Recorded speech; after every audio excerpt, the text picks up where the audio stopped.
What are we doing with Deebo Samuel in Dynasty Leagues? We're talking about that and more on today's episode of Locked On Dynasty.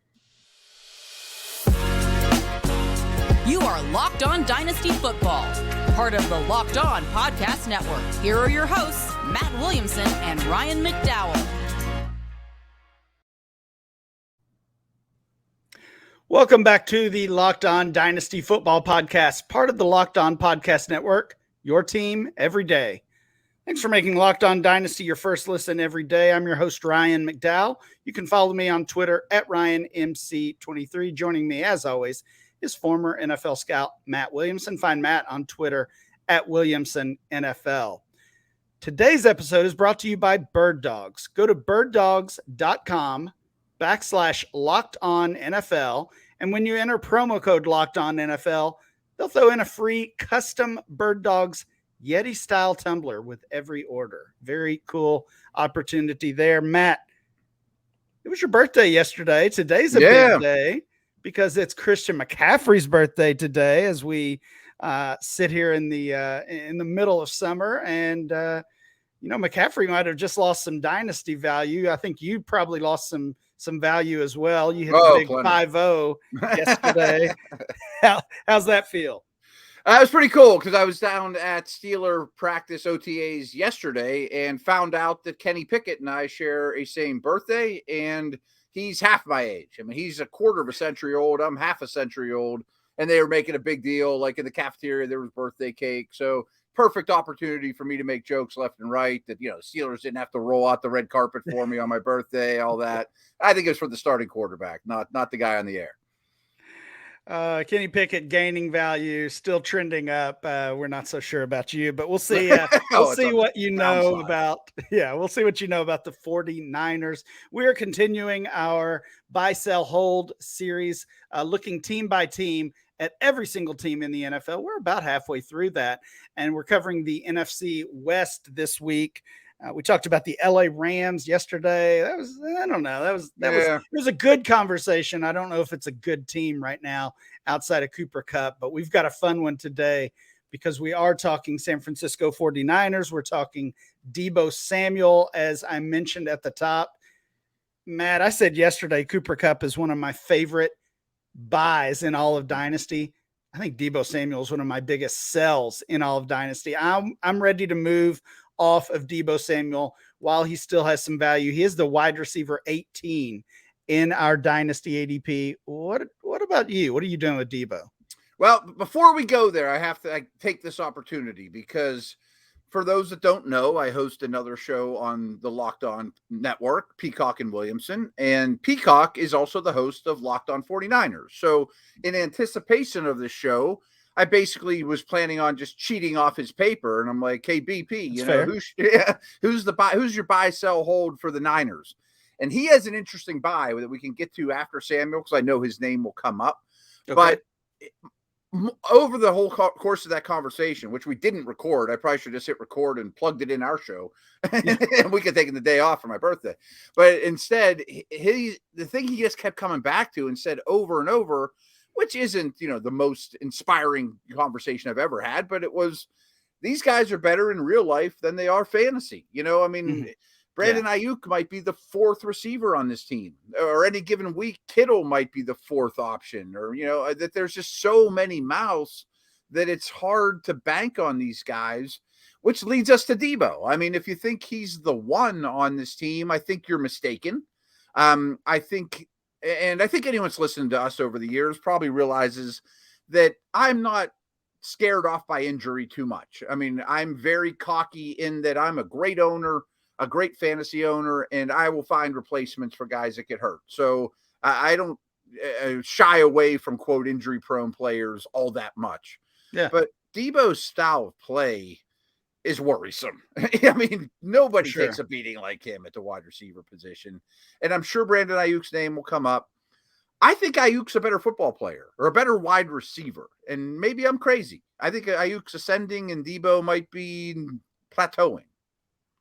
I have found myself targeting Brandon Ayuk when I get the chance this offseason, whether it's new leagues or trades in existing leagues, but we'll get to him, I think. I'm sure. Back to Debo, his value is steadily trending down. If you look at ADP at DLF, as I mentioned, he is the wide receiver 18. He's 36 overall, so the last player in the third round. If you go back just to preseason, essentially, August of this past year, August of 22, he was a top 12 overall player. He's a first rounder in our Dynasty ADP. It's hard to believe that now. He has since turned 27 years old.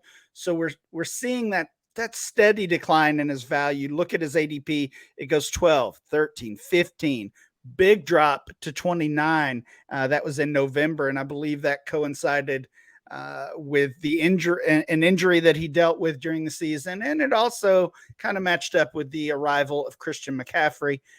So he's been in that 20 to 30 range since then, and now down to 36. That's the lowest his ADP has been since October of 2021. So he's headed the wrong direction, but I don't think it's too late to sell and get some real value. If you look at the trade finder at DLF, I see a trade where he went for 2 late first rounders.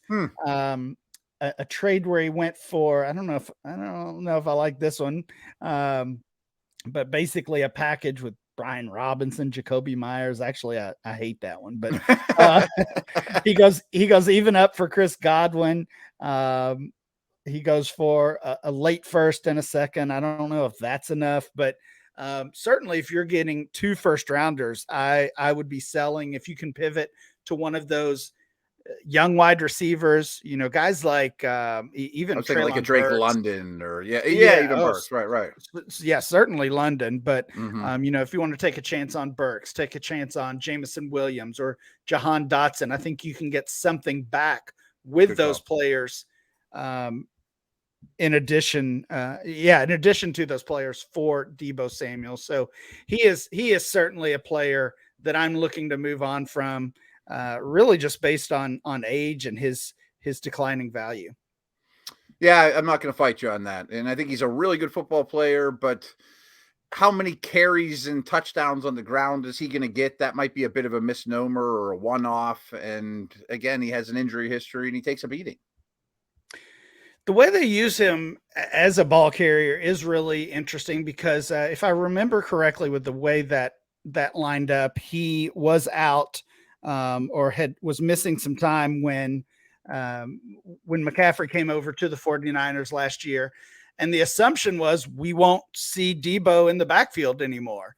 They've got McCaffrey, and at one point they've got McCaffrey and Elijah Mitchell both healthy and active, and they still use Deebo. They still gave him some carries. So what is your expectation with his work in the backfield and running the ball moving forward? Do you still see him getting used in that way? That's a tough call. I wish I had a better answer for you because I don't think he wants to do a ton of it, or at least he made that a sticking point when he was talking contract and was, sort of unhappy. I'm sure he'll get more than his share of end arounds, jet motion stuff, that several receivers do. But flat out lining up in the backfield and treating him like a true running back, I mean, I don't think it'll approach 2 years ago ever again. Sure. Yeah, I agree. You look back to the 2021 season, that was really the breakout year for Deebo Samuel. He had 9 games as a wide receiver 1, as a top 12 wide receiver, another 3 games as a wide receiver 2, and only 4 times was he outside of the top 24. Compare that to last year, and again, missed some time with injuries, but he only gives us 2 games as a wide receiver 1, 2 more games as a wide receiver 2, and 9 times he was outside of the top 24 in PPR fantasy scoring. So again, we'll talk about Brandon Ayuk here in a few minutes, but I'm with you. I'm almost to the point where I'd rather have Ayuk than Deebo even up. I think they're that close at this point. I think so too. Maybe I'll hold my thoughts on Ayuk here for a minute because I'm very high on him as a player. All right, we'll talk about Brandon Ayuk and other players that we might want to buy from this San Francisco 49ers team right after this. So Ryan mentioned about bird dogs, and they sent me a pair of shorts. It was winter, so I didn't get a chance to wear them much. But now that it's warming up here in Pittsburgh, I wear them like once a week, and they're a little different than shorts I've worn in the past. And I get compliments on them all the time, to be very honest. And I'm far from an underwear model. Don't get me wrong, especially at 50 years old, I'm over the hill. But bird dogs make you look good. I mean, bird dog stretch khaki shorts. They're designed to fit slimmer through the thigh and leg, giving you kind of more of a sculpted look. Bird dog shorts do the exact same thing as Lululemon, but they just fit way better. They fit way better than regular shorts that are made of stiff, restricting cotton, that's for sure, because they fixed this issue by inventing a cloud knit fabric that looks just like the khaki, but stretches so you get a way slimmer fit without having to sacrifice movement. That's 100% true. Bird dogs use anti-stink sweat wicking fabric that keeps you cool and dry all day long in the sun. So here's what you do. Go to birddogs.com/LockedOnNFL and enter the promo code LockedOnNFL for a free Yeti-style tumbler with your order. That's birddogs.com/LockedOnNFL for a free Yeti-style tumbler. You won't want to take your bird dogs off, we promise you.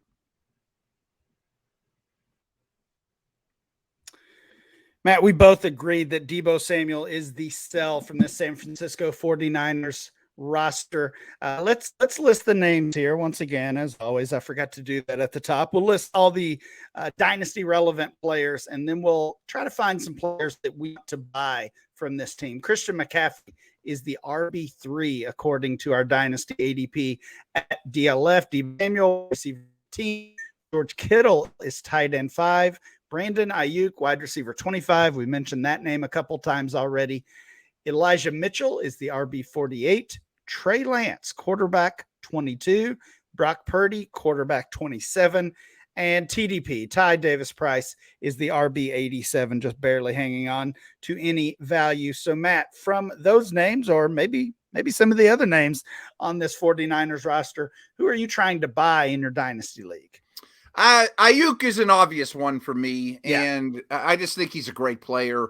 And it's fresh off my tongue because our buddy Matt Harmon, receptionperception.com, check that out. He put out his latest Ayuk profile Monday, I think it was. So I just read it, Nice. Just the other day. And as it has been every year with Ayuk, it's glowing.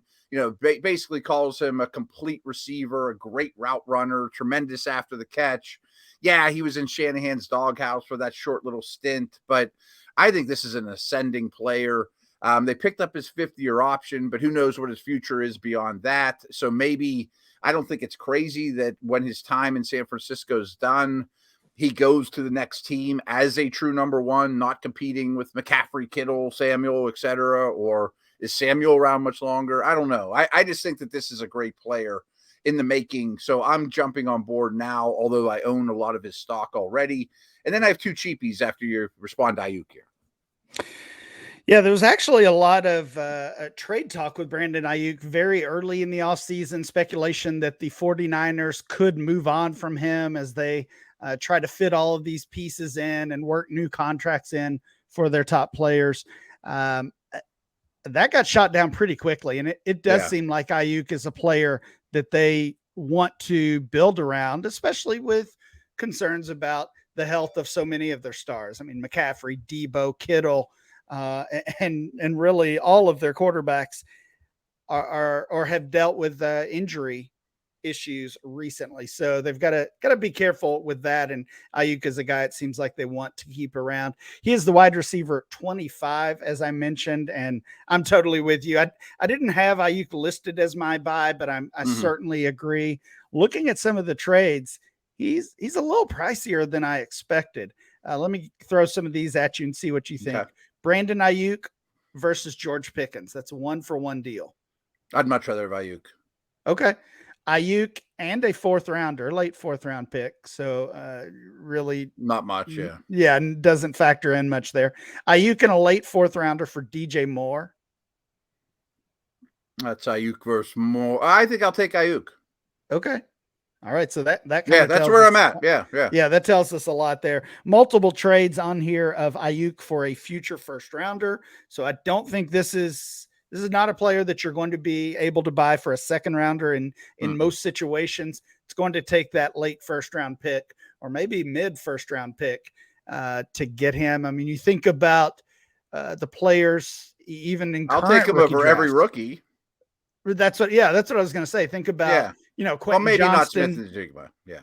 Maybe not. Yeah, that's fair. Quentin Johnston going in the middle of the first, Jordan Addison going in that upper half of the first round, probably comparable to those guys value-wise. So if you can give that mid to certainly late first rounder for Ayuk, that would be a great deal. If I could trade 1-4 in a standard league for Ayuk, I would in a drop of a hat. Okay, nice. Yeah. Matt, the guy I listed here is Trey Lance, and this one is obviously very touchy, very tough to figure out as we try to decipher what the 49ers are going to do at quarterback. It does seem like it's relatively good news for Brock Purdy that he could even be the week 1 starter. There's been trade rumors surrounding Trey Lance. Looks like that's probably not going to happen at this point. I think he will stay on this roster. I'm not confident he starts, honestly. I don't think anybody can be based on what we've seen, but I'm still just betting on the talent and looking at his declining value, especially in those single quarterback leagues where you don't necessarily have to, you don't have to bother risking it with so many quarterback options. I love taking a shot on Trey Lance right now. He's my hold just because I wanted to talk about him, didn't know what to do with him. More of a buy than a sell. If I have him, I'm not going to dump him now at the current cost, but wouldn't mind adding him in any way, shape, or form, especially if you can weather a storm. Jordan Love's an extreme, but I mean, it could be a year or two before he even really gets his shot. And I mentioned my conversation with Peacock. His buy is Purdy because he's convinced the second he's healthy, he's taken over the starting job at quarterback whenever that day is. He thinks they are hook, line, and sinker in love with Purdy. Well, that still could end up meaning Trey Lance ends up in Tampa or who the heck knows, I mean, somewhere, Minnesota where Cousins leaves after the year or something like that, which might be better for him, I mean, so I'm still investing in Lance. You look at Brock Purdy, essentially played 6 games to end the season and didn't score lower than 16 fantasy points. I believe that was week 13. And I think that was when he came in replace of Garoppolo. Moving forward, the last 5 weeks of the season, he was a quarterback 1 3 times. And didn't score lower than 18 fantasy points. So I think there's a narrative out there that there's a pretty low ceiling when it comes to Brock Purdy. I mean, looking at this team, looking at his performance, he feels pretty good. And again, his ADP quarterback 27 compared to quarterback 22 for Trey Lance. Now, these conversations, Matt, all are taking place from a 1 quarterback league perspective. But if we switch over to Superflex mindset for a moment, where quarterbacks obviously matter much more, you're in a startup and Purdy and Trey Lance are both on the board. Which one are you drafting? I think Purdy, because I'm going to default to Peacock that he's going to be the Niners starter. And maybe it does take a while. Lance needs to navigate through some woods to get a starting job. I mean, so I like Lance the player better, but that doesn't matter for this necessarily. I have to take this opportunity, though. I'm only in 1 Superflex league, which I need to change. But my last pick in my rookie draft was Sam Darnold.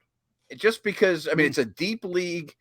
And I always say teams tell you what they think. And if Lance isn't in the long-term plans, I just thought it was really telling that the Niners, like on day 1 of free agency, maybe it was day 2, locked up Darnold right like this. Yeah. I mean, so there's a little bit of a love affair there. And I guess Shanahan's wanted to work with him forever.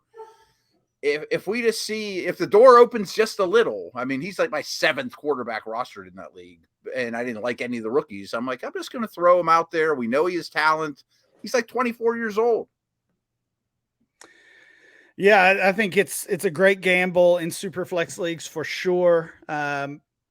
With the injury concerns around both Lance and Purdy, why not, right? And if a quarterback is going to succeed even after struggling in New York and Carolina, San Francisco and this 49ers offense is the place to go there and get it turned around. So I definitely like taking a shot on Sam Darnold. Obviously, he was not even mentioned in that single quarterback ADP.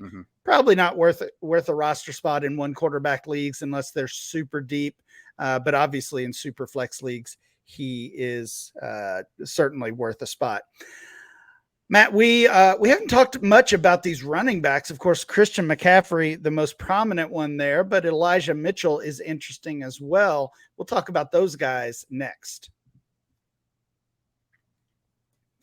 Thanks for making Locked On Dynasty your first listen every day. Everydayers, check out tomorrow's show when Kate and Marcus will be back, and they'll be talking about buys, sells, and holds on the Seattle Seahawks roster. Check that out tomorrow. We now, though, are going to finish up this 49ers conversation, Matt. Christian McCaffrey, the RB3 in Dynasty ADP still. I mentioned today is his birthday, turns 27 years old. Still a first rounder in our startup ADP. That's pretty rare that we see a 27-year-old running back still valued so highly. So, I mean, is he still the elite asset the ADP suggests that he is? Well, if we truly practice what we preach about viewing running backs in Dynasty as if it is redraft, then the answer is yes. I think he would be my first. I haven't done redraft ranks, but I've been fiddling with Underdog, and I think he would be my first running back off the board for this year. And because of his receiving skills, even if he loses a little, I think he's going to be pretty valuable for the next few years. So I think he's the rare case that he holds his value. Yeah. I don't know if he can hold that value. I don't know if he can maintain the first round ADP, but I certainly think he can continue to produce. And ultimately that's what really matters. I don't know if I would be investing that first round pick into CMC if I'm in a new startup today. But if I'm a contender and can get him on my roster, I definitely want to do that for sure. What about Elijah Mitchell? Because this is a guy who was kind of a trendy player to chase, had that surprising rookie season, and even with some injury concerns, looked like a player that we could rely on in Dynasty. And then, of course, the 49ers go out and grab CMC and really shake things up. But Mitchell, when he was healthy, still got playing time and was still effective. What are you doing with him at RB48? Yeah, I'm not a big fan of his game, but I am a big fan of his fit in that he is stick his foot in the ground and get downhill and run real fast in a straight line. And that's exactly what they want in that scheme, so he fits that well. But he was a late addition in my buy column for this podcast, just because I think if you look at it from a redraft perspective, he might be a flex to start the season. I mean, because McCaffrey's not going to get 20 carries. They're still going to run the ball a lot. I bet Mitchell's in line for 12 carries a game, something like that. And as is the case with any running back, but McCaffrey has a little bit of an injury history, and he's 27. Yeah. Happy birthday, Christian. But, he's one injury away from being a top 10 running back. So if I can get him at running back 48 costs, I want him. Mitchell's still just 25 years old, actually just turned 25 recently. So looking at some of the other players around him, some of the other running backs, because running back 48 does sound way too low. Some running backs being drafted ahead of him. Damian Harris. I like taking a shot on him in Buffalo. Chase Brown, couple rookies here. Chase Brown, Izzy Abanikanda. Give me Mitchell over both of those guys.